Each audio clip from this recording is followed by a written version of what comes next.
ఇవాళ డబ్బు అనేది పెద్ద సమస్య. దాదాపు మన తెలంగాణ వచ్చినప్పుడు 60,000 కోట్లు మనకు అప్పు ఉంటే ఇదంతా ఇంతకుముందు చర్చించుకున్నాం. ఇప్పుడు 6 లక్షల కోట్లకు చేరింది. అదేవిధంగా దాని వడ్డీగా కూడా దాదాపు కొన్ని వేల కోట్లు నా దగ్గర ఫిగర్స్ లేవు, మళ్ళీ తీర్చాలి.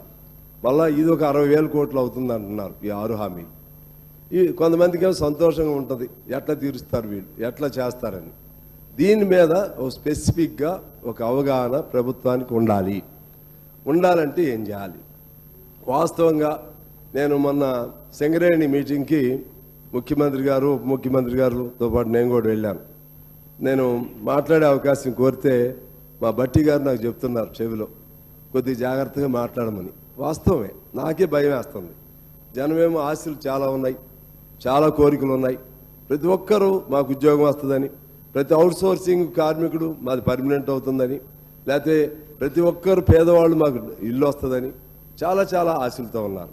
కానీ పరిస్థితి చూస్తే ఇక్కడ ఆర్థికంగా చూస్తే అంత ఆశాదాయకంగా లేదు.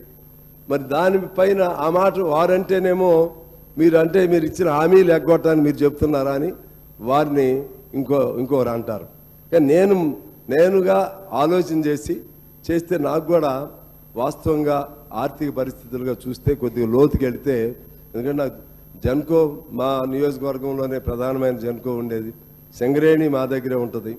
అక్కడ పరిస్థితులు చూస్తే దాదాపు మన జెన్కో మొత్తం కూడా కాంగ్రెస్ పార్టీకి మాకే ఓట్లు వేశారు. వాళ్ళు చాలా ఇబ్బందులు ఉన్నాయి.